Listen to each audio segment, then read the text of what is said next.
Bonjour à toutes et à tous et bienvenue dans ce nouvel épisode de ma série audio Arthur en aventure.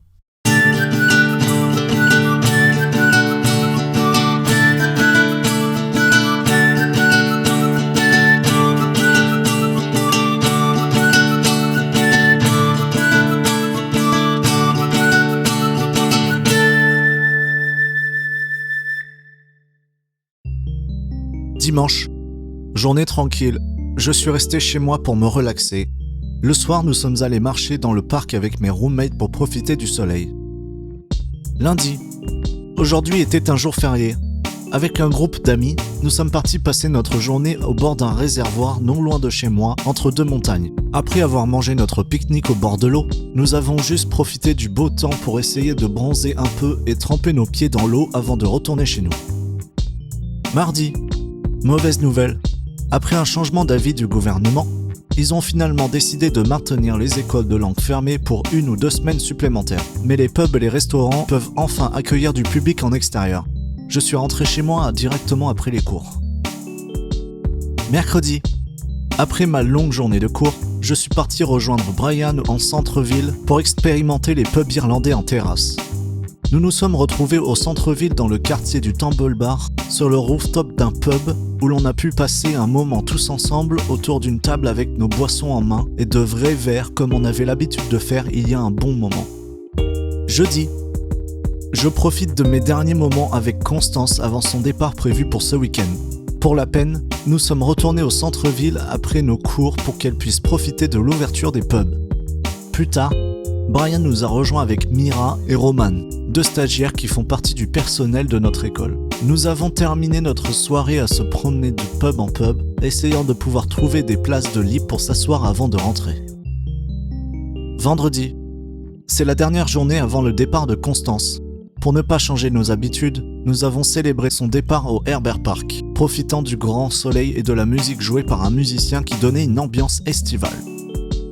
Ce soir-là, j'ai rencontré 3 étudiantes irlandaises, dont une qui avait passé 6 semaines non loin de l'endroit où j'habite. Plus tard est venue l'heure de dire au revoir à Constance. Elle prendra son avion demain matin pour repartir en France. Constance, elle faisait partie du groupe d'amis avec qui je suis parti à Cork. Ce groupe d'amis avec qui j'ai passé une grosse partie de mon temps après les premiers départs. Ces amis qui sont partis il y a 2 semaines, des personnes qui ont terminé leur aventure trop tôt, et maintenant c'est au tour de Constance de s'en aller. Quant à moi, je reste encore quelques mois à Dublin pour continuer le voyage à leur place par ces podcasts et les photos que je prends. C'est donc maintenant à ton tour de te souhaiter un bon voyage, Constance. Samedi, avec mes camarades de classe, nous sommes allés visiter le château de Dublin. Construit en 1204 à la demande du roi d'Angleterre, ce château est fondé par les Normands sur une ancienne forteresse viking. Il a été victime de 2 incendies, en 1670 et 1684. Il fut reconstruit dans un style classique entre 1730 et 1800. Il accueille aujourd'hui le président et ses invités lors des cérémonies officielles. Le soir, nous avons rejoint nos amis du voisinage avec Giorgio pour partager un pique-nique et jouer au frisbee. Ça y est, la vie est presque revenue à la normale. Ça fait drôle de redécouvrir les plaisirs de la vie.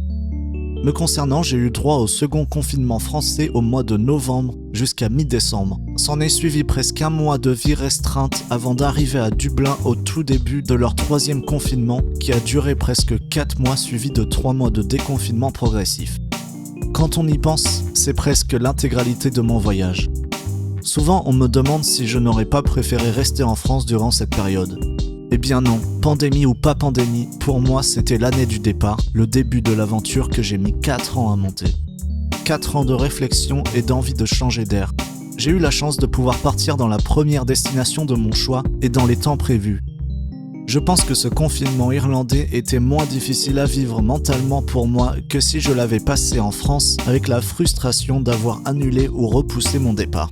Quand vous passez autant de temps à monter un projet qui a une grande importance pour vous, si vous avez l'opportunité d'y aboutir dans les temps prévus, rien ne sera aussi satisfaisant pour vous que de terminer votre projet sans accroc.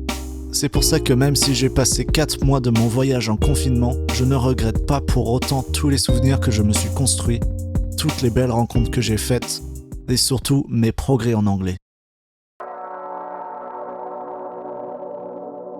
Ça y est, c'est déjà la fin de cet épisode. Si la série audio vous plaît, n'hésitez pas à me le faire savoir en commentaire et peut-être en parler autour de vous. Je vous laisse avec la musique de fin. Merci pour votre écoute. À dimanche prochain.